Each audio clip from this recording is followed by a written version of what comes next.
В рамках нашей программы мы начинаем цикл интервью с врачами из России, которые принимают участие в детской диспансеризации в нашей республике.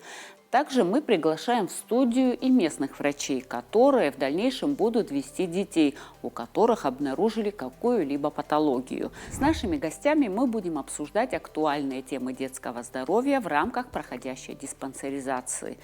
По статистике, у каждого третьего школьника есть проблемы со зрением. Проверять его нужно раз в год, говорят специалисты. И первая тема нашей передачи – детская офтальмология. Вы смотрите программу «Пациент». Мы выходим в эфир по вторникам на канале Абхазского телевидения. Нарушение зрения у детей. Как не упустить момент и начать лечение? Почему у современных детей проблемы со зрением?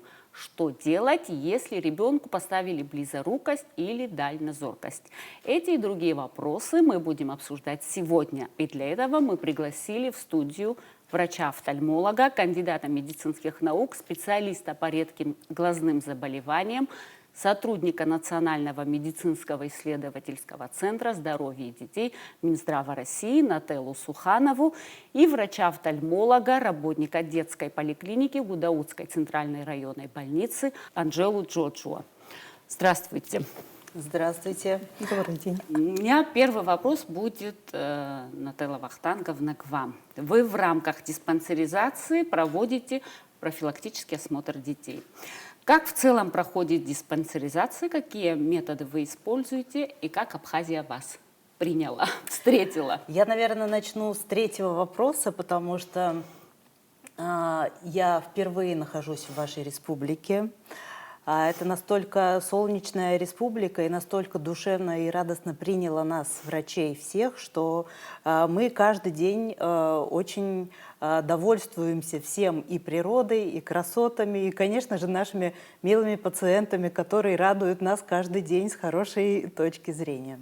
Что касается нашей миссии диспансеризации, как она проходит в целом. В целом диспансеризация дошкольного возраста и школьного возраста детей проходит в плановом порядке.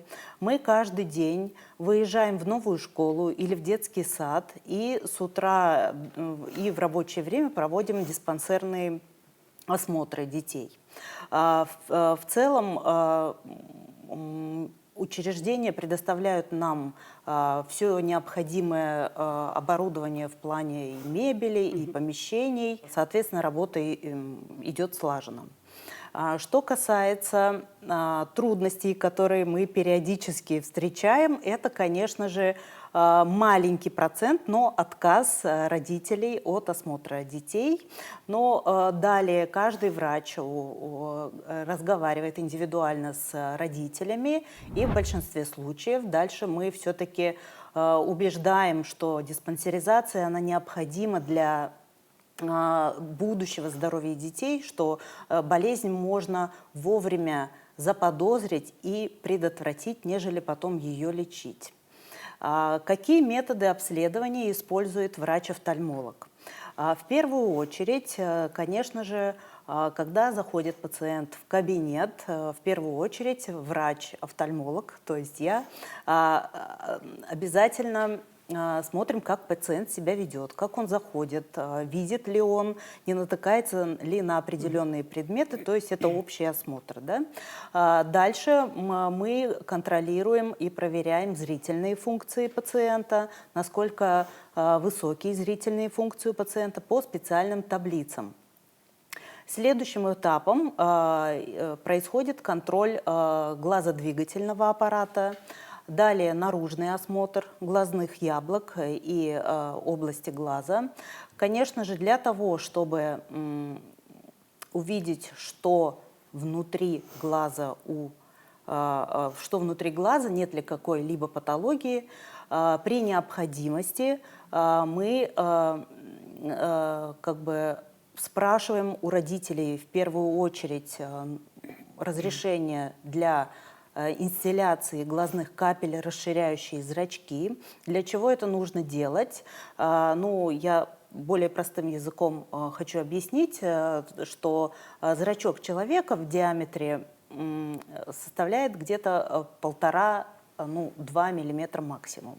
И когда мы светим источником света в зрачок, он рефлекторно сужается. Соответственно, врачу очень сложно разглядеть все структуры, периферию глазного яблока, сетчатку для того, чтобы определить патологию. И, конечно же, в таком случае мы прибегаем к каплям короткого действия, называются это мидриатические капли, которые действуют от 3 до 5 часов. Данные капли расширяют зрачок, и, соответственно, доктору легко определить патологию глазного дна. А у детей, которые еще не говорят, или у детей дошкольного возраста, конечно же, мы таким образом определяем оптику глаза, как ребенок видит, и, конечно же, исключаем патологию рефракции, это миопию, дальнозоркость или астигматизм. Эти капли вызывают, да, небольшое жжение? Да, при инстилляции капель в глазные яблоки жжение человек ощущает в течение 10 секунд, потом это бесследно исчезает, и в дальнейшем зрачок расширяется через 15-20 минут, и в течение 5 часов он сужается.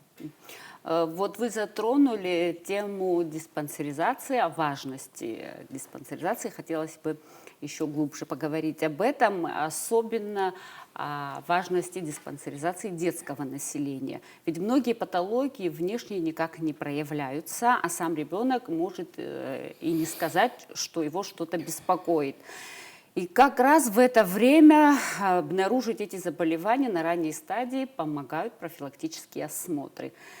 Какой рекомендуемый график осмотра зрения у детей? Анжела Владимировна, вам вопрос. Осмотр детей мы начинаем с месячного возраста. Первый осмотр. Последующий осмотр проводится в год. Далее проводится осмотр в 3 года, когда ребенок идет в детсад. В 6 лет, когда ребенок уже готовится в школу, к походу в школу. И через год, то есть 7 лет, когда он обучился в течение учебного года. Последующий осмотр проводим в 10, значит, 14 лет. И в 15, 16, 17 это подростковый период, старшие классы, и когда детей ставят на учет в военкомат. По предварительной информации, в рамках диспансеризации у многих детей выявили проблемы со зрением. В частности, девочка 7 лет была направлена в Национальный медицинский центр глазных болезней имени Гельмгольца на дополнительное обследование. Ее зовут Эва Мира Ахба, она уже вернулась из Москвы, и у нас есть видеосообщение от нее. Давайте посмотрим. Давайте, с удовольствием. Здравствуйте, у нас в школе была диспансеризация. В дальнейшем меня Минздрав отправил в Москву, в институт по имени Гельмгольца. Там меня встретили хорошо. Там мы туда пришли, чтобы проверить мой глаз. И когда проверяли мой глаз, это было не страшно. И я хочу сказать всем докторам спасибо. Как сообщила мама Эвы Миры, они знали, что у ребенка есть проблемы, обследовались в различных клиниках России, но им никак не могли поставить диагноз. Насколько мне известно, вы, Нателла Вахтанговна, тоже подтвердили, что у Эвы Миры проблема со зрением, и вот в рамках диспансеризации им предоставили возможность поехать в Москву и бесплатно обследоваться. Что у нее за проблема? И что бы ей грозило, если бы ей не поставили диагноз? Я очень хорошо помню этого ребенка. Действительно, глазная патология у ребенка существует. И моей целью, вообще целью нашей диспансеризации, это выявить и направить пациентов либо на динамическое наблюдение по месту жительства, либо более сложные случаи в федеральные центры. Крупные федеральные центры офтальмологические, что мы и сделали вот с данным ребенком. Но, как говорится, что врачебная тайна, она существует, я не могу полностью раскрывать точного диагноза, но я хочу сказать, что я слышала от мамы очень такие теплые отзывы, конечно же, и на этапе, когда у ребенка развивался глаз, мы вовремя выявили, вот прям на пике заболеваний и направили в федеральный центр для того, чтобы ей вовремя назначили лечение, коррекцию и в дальнейшем наблюдение. Насколько я знаю, ребенок каждые 6 месяцев будет ездить, наблюдаться в данный федеральный центр. Да, все так, как вы сказали. У меня будет вопрос такого общего характера.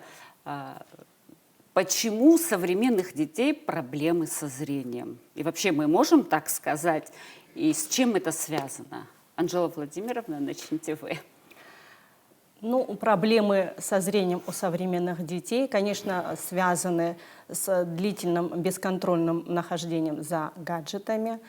Телефоны, планшеты, компьютеры. Все это, конечно, вредит развитию органа зрения, вызывает спазмы, прогрессирование тех или иных рефракционных заболеваний у детей. Вот. Потому, конечно, это один из первых факторов, при котором снижается зрение у ребенка. Детей мы наблюдаем дошкольного и школьного возраста. Дети дошкольного возраста чаще страдают гиперметропией. Это плюсовая рефракция. Так как дети у нас рождаются с плюсовой рефракцией, гиперметропии – это норма. С возрастом у ребенка постепенно гиперметропия проходит.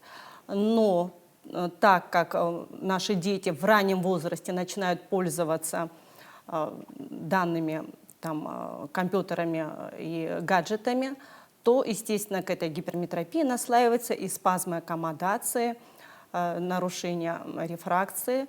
Вот, и это приводит к ухудшению качества жизни и ухудшению остроты зрения у ребенка.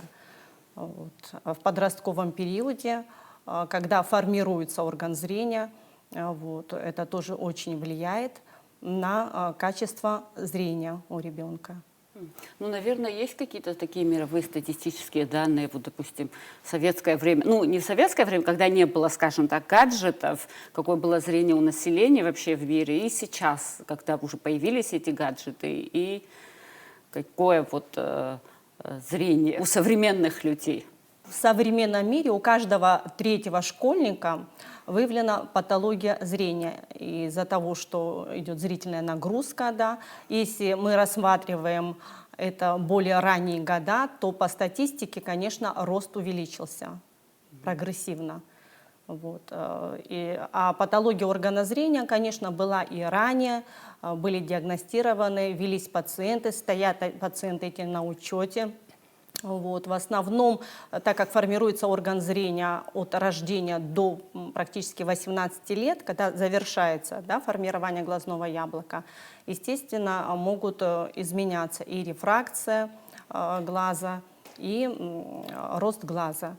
Вот. После 18 лет эта проблема практически прекращается, то есть можно провести ряд мероприятий по исправлению данной рефракции. Это лазерная хирургия, которая может вернуть высокое качество зрения. То есть на взрослого человека гаджеты, на его зрение не так влияют, как на зрение ребенка, так? Да, естественно, конечно же, у взрослого человека уже сформировано глазное яблоко. Единственное нарушение, которое могут быть, это, скажем, синдром сухого глаза, то есть компьютерный синдром, спазм аккомодации. Симптоматически пациент может ощущать жжение в глазу, покраснение, утомляемость, головную боль, которая после проведенных ряда консервативного лечения постепенно уходит. Что касается детского возраста, тут, конечно, изменения могут быть, потому что глаз еще не сформирован, и это является большой нагрузкой для органа зрения.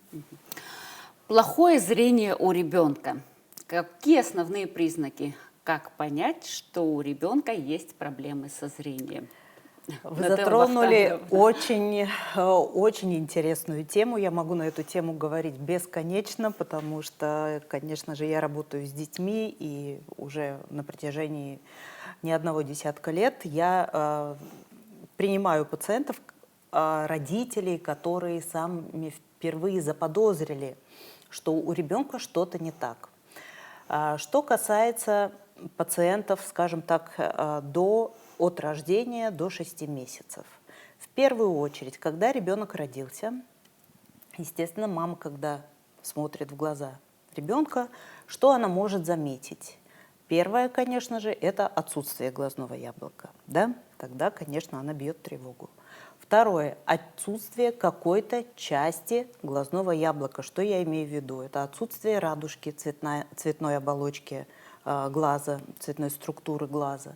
Либо когда родители фотографируют разный рефлекс с глазного дна, мы видим, то есть один глаз светится розовым цветом, другой глаз светится желтым или желто-зеленым цветом. Это очень должно насторожить родителей, так как это один из симптомов онкологического заболевания у глаз. Следующий этап – это, конечно же, разная подвижность глазных яблок, так называемое косоглазие. Да, это тоже один из важных моментов. В более позднем возрасте, то есть это от года до 2, на что родители обращают внимание, то, что когда ребенок бегает, ходит, он часто спотыкается, он сшибает углы, то есть он видит плохо, соответственно, возможно, у ребенка сужено периферическое зрение.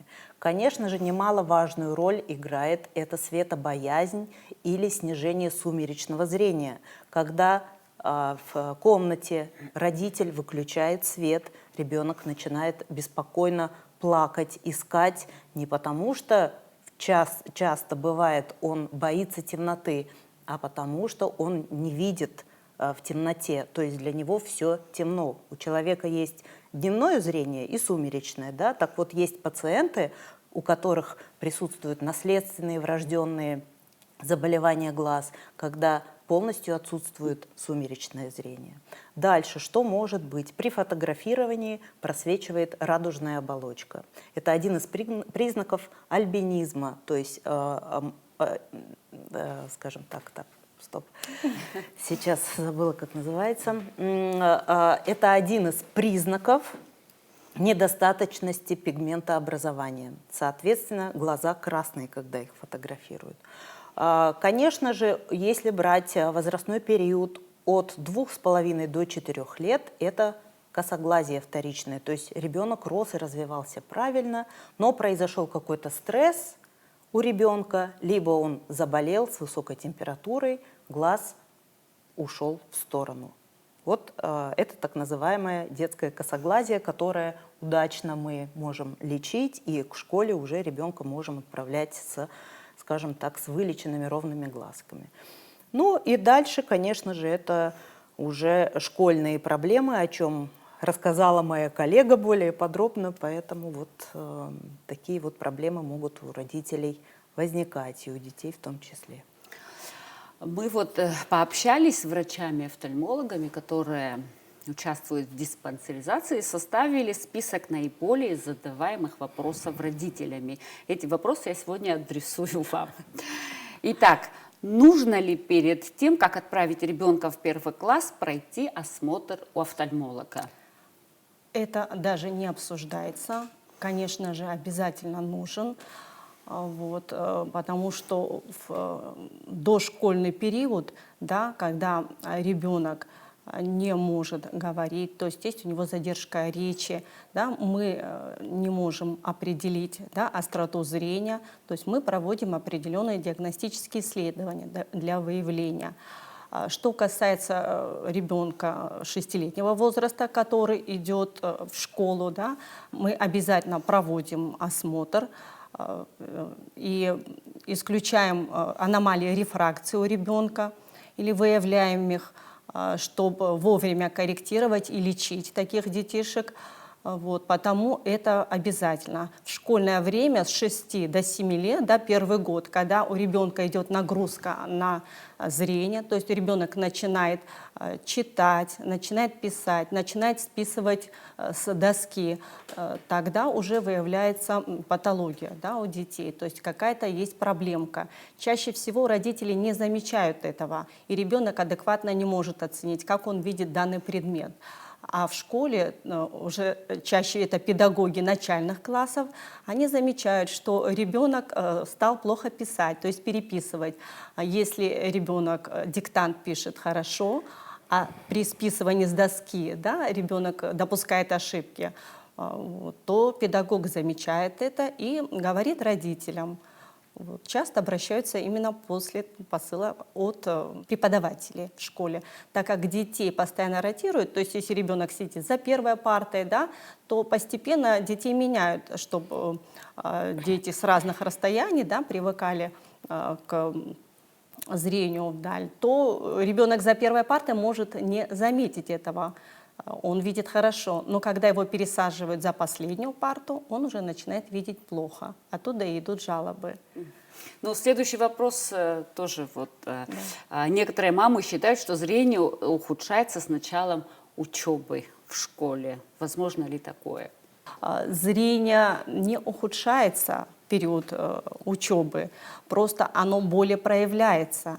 Так как идет еще дополнительная зрительная нагрузка у ребенка. То есть если у ребенка уже есть нарушение рефракции, если у него гиперметропия, скажем, это плюсовая рефракция, не коррегировалась, то, естественно, нагрузка при учебе, да, дополнительно может усугубить его состояние. Но если у ребенка нормальная рефракция и метропичная, это физиологическая рефракция, то зрение не ухудшается. Это не является показателем ухудшения зрения.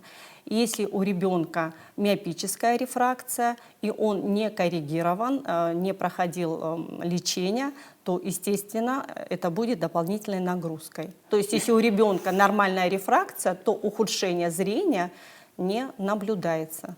Поможет ли избежать проблем со зрением полное отлучение детей от гаджетов? Ох, этот вопрос прям... Я думаю, это Сейчас невозможно. родители нас закидают. Если они будут с детьми это смотреть, конечно же, нужно понимать, что гаджеты, они не совсем ухудшают зрение. Конечно же, если не смотреть в них весь день, да? Но если говорить о органе зрения ребенка, то он не готов для такой нагрузки, которую позволяют родители ребенку. И больше это не про зрение, а про эмоциональные моменты, когда у ребенка забирают гаджет, он начинает себя вести неадекватно. Да? Есть правила, которые необходимо придерживаться при работе с гаджетами, и каждый родитель может ознакомиться это в открытых источниках интернета. В каком возрасте, по времени, сколько можно находиться, скажем, с развлекательной целью в гаджетах ребенку. Но до 5-6 лет, конечно же, желательно полностью исключить, так как мы не забываем, что присутствует также наследственность, наследственная предрасположенность миопии, или астигматизм, да, но с астигматизмом дети рождаются обычно, потому что бывает первичный, вторичный астигматизм. Наследственная предрасположенность, поэтому очень необходимо проводить регулярные диспансерные осмотры детям, так как врач, закапав в глазки расширяющий зрачок капли, уже сможет родителям сказать, что у вашего ребенка группа риска по миопии, потому что у него маленький запас дальнозоркости, например, или его глаз не готов к просмотру гаджетов больше определенного времени. Поэтому ведите всех на диспансеризацию. Какие заболевания глаз у детей встречаются чаще всего? Здесь можно провести такую градацию. Чаще всего заболевания в дошкольном возрасте – это гиперметропия, то есть плюсовая рефракция. Что касается школьного возраста, здесь на первое место выходит миопия. Это основные заболевания рефракционные, которыми страдают детишки. Миопия – это что? Миопия – это близорукость. Когда ребенок видит вдаль плохо, а на близком расстоянии он видит хорошо. Косоглазие у детей лечится? В зависимости от того, какого генеза, какой какой природы косоглазие. Потому что существует врожденное косоглазие, неврологическое косоглазие, рефракционное косоглазие, связанное с изменением оптики глаза. В большинстве случаев, если мы рассматриваем косоглазие, которое проявилось у ребенка вследствие патологии оптики, то в большинстве случаев оно излечимо с помощью очковой коррекции и с помощью специализированного лечения, так называемого ортоптоплеоптического лечения, то есть лечения с помощью заклейки глаз, с помощью аппаратного лечения. И, конечно же, такие кабинеты везде есть. Для детей они открыты, это абсолютно безболезненное лечение, но, конечно, у косоглазия существует несколько этапов лечения. Если ребенок не отреагировал на ортоптическое лечение с помощью синоптофора или других методик, то третий этап лечения – это, конечно же, хирургическое. То есть здесь надо смотреть в зависимости от того, какой генез самого стробизма косоглазия. Понятно. Тут вопрос, как предупредить развитие близорукости у ребенка, но ответ, по-моему, очевиден. Приходите на диспансеризацию. Достаточно, да, этот вопрос. Насколько важно питание для зрения ребенка? Нужно ли принимать какие-то витамины? Ну, питание это тоже имеет большое значение, конечно же. Витамины должны поступать в организм. Такие витамины, как витамины группы В, которые на нервную ткань благоприятно влияют. Витамин группы А на сетчаточку. Витамин С, витамин Е, витамин D, то есть комплекс витаминов, минералов, лютеин, цинк, селен, то есть комплекс витаминов и минералов, которые ребенок должен употреблять. Есть много витаминов, именно вот БАДы, да, то есть таблетированные формы витаминов, есть жидкие формы витаминов. Ну и, естественно, побольше кушать фруктов, овощей, тем более в нашей стране это достаточно приемлемо, доступно. Но можно ли самим вот как-то назначать себе или все-таки советоваться со специалистом? Ну, Я имею в виду БАДы. БАДы. БАДы. Ну, я считаю, что все-таки самостоятельного назначения не должно быть. Да? То есть есть еще другие заболевания, кроме глазных проблем, заболевания желудочно-кишечного тракта, аллергические заболевания. Потому это, конечно, желательно под контролем доктора. В каких случаях ребенок может унаследовать плохое зрение от родителей? Всегда ли он унаследует или же есть исключения? Нет, конечно же, есть исключения, так как существуют наследственные заболевания сетчатки, которые передаются от отца или от матери, или есть такой тип передачи, как аутосомно-рецессивный, то есть и отец, и мать являются носителями поломанного гена, но сами того не подозревая, передают вот эти две копии ребенку, и, соответственно, ребенок унаследует данное заболевание, оно называется аутосомно-рецессивное, и при определенном возрасте оно проявляется. Что касается миопии, то чаще всего миопия передается по материнской линии, да?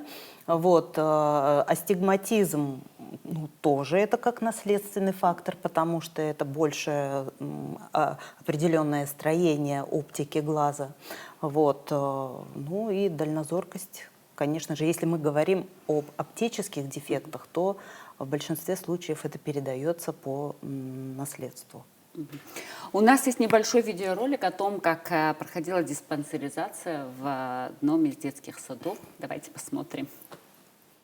Мы проводим диспансеризацию сегодня в детском садике Гунда. У нас много различных специалистов, в том числе ЭКГ, УЗИ-диагностика. Я доктор-эндокринолог. Я осматриваю детей, их физическое развитие, в том числе показатели роста, веса, насколько они соответствуют норме. Бывают детки, у которых есть задержка роста, у которых есть избыток веса.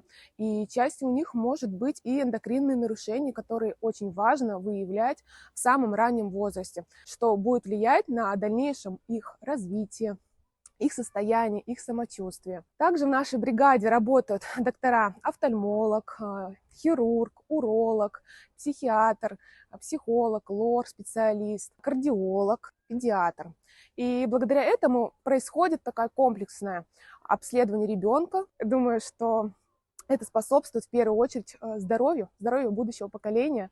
И мы с радостью готовы помочь нашим детям быть здоровыми. Дети в основном здесь здоровые, что очень приятно нам отметить. Очень много времени уделяется сбору анамнеза, жалобы мамочек, на что можно, собственно, обратить внимание для того, чтобы впоследствии не было глобальных проблем у этой девочки. Наша работа направлена прежде всего для того, чтобы девочка могла стать мамой. Те проблемы, которые можно выявить на начальном этапе, можно скоррегировать. Во взрослом состоянии чаще всего можно женщине помочь, но не вылечить. Данный возраст чем хорош, что здесь реально мы можем оказать серьезную помощь. Мы оставляем свои комментарии после осмотра детей местным докторам, чтобы девочки, те, которые были выбраны из всего контингента как не очень здоровые, чтобы за ними было более особое наблюдение, чтобы становление их функций прошло в максимально бережном варианте, и чтобы все девчоночки обязательно стали мамами.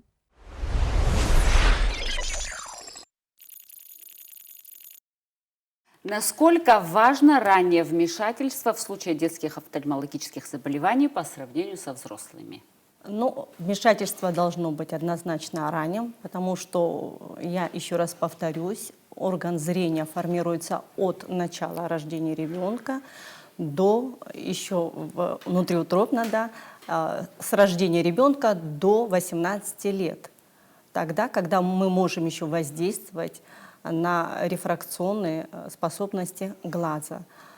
Что касается, значит, после 18 лет, да, пациентов, то здесь уже возникают сложности. Глаз сформирован, та или иная рефракция уже не изменится. Пользуясь случаем, я хочу обратиться к нашим мамам, нашим родителям, что большой процент выздоровления, да, зависит и от родителей, и от желания самих детей. Да? Мы наблюдаем, мы занимаемся, мы работаем над детьми, но основное лечение проводится амбулаторно, когда здесь нужно, конечно, приложить немаленький труд, да, заниматься там зарядкой для глаз, делать окклюзии, контролировать ношение очков и, естественно, ограничить бесконтрольное проведение за гаджетами. У меня вопрос к вам, Анжела Владимировна. Понятно, что диспансеризация закончится, и маленьких пациентов, у которых обнаружили заболевание, будут вести местные специалисты. Какие методики и технологии применяются в наших лечебных учреждениях для лечения детских офтальмологических заболеваний? Ну, методики у нас, значит, поэтапно расскажу, да, это консервативное лечение, прием препаратов, инстилляции медикаментозные, вот, физиотерапевтические лечения, направленные на снижение утомляемости глаза, на лечение спазма, аккомодации, амблиопии и других рефракционных патологий. То есть эти лечения проводятся по таким заболеваниям, как косоглазие. Да? Вот. Ребенок проходит курс лечения 2, иной раз 3 раза в год по необходимости. График составляет окулист, доктор, который наблюдает данного пациента. Частота посещения пациентом доктора зависит тоже от тяжести заболевания, и это, конечно, корректирует уже врач, наблюдающий данного пациента. Следить за коррекцией зрения, то есть это очковая коррекция или контактные линзы, вот, необходимо, конечно, обязательно. Ну, по поводу контактных линз тоже очень много вопросов от родителей. Можно ли детям носить контактные линзы? Здесь я, конечно, отвечу так, что до подросткового периода нежелательно ношение контактных линз. Ребенок может потерять глаз, может нанести себе какую-то травму. С целью гигиены тоже можно занести инфекцию. Вот. Чаще всего это дети подросткового периода, уже осознанно, которые могут ухаживать за контактными линзами, за ношение, за обработку. Вот. И есть еще и другие противопоказания при ношении контактных линз, такие заболевания, как кератиты, воспалительные заболевания глаз, конъюнктивиты, аллергические реакции на компонент, которыми обрабатываются линзы. Тут тоже есть противопоказания. Ну, на этом я буду завершать нашу беседу. Спасибо вам за то, что нашли время, пришли к нам в студию и ответили на самые такие актуальные вопросы. Спасибо вам большое. Спасибо. И вам И вам спасибо. спасибо. Я благодарю за приглашение в такую красивую студию, действительно. И благодарю за возможность познакомиться с коллегой. Вот, мы будем теперь более так близко общаться и по поводу пациентов. И я буду знать, куда и как маршрутизировать правильнее пациентов вот в вашей республике. Хочу поблагодарить вас тоже и Министерство здравоохранения за предоставленную такую возможность диспансеризации. И я надеюсь, родители своих детишек будут обязательно приводить. Детей обязательно поставим на учет и будем контролировать и координировать дальнейшее их назначение и обследование. Спасибо вам большое. Я напомню, что диспансеризация детского населения продолжается. Ранний осмотр позволит сохранить и укрепить здоровье, а при необходимости своевременно провести дополнительное обследование и лечение. Ведь любые заболевания, обнаруженные на ранней стадии, гораздо легче лечить без последующих осложнений. На этом я прощаюсь с вами. Будьте здоровы и до новых встреч!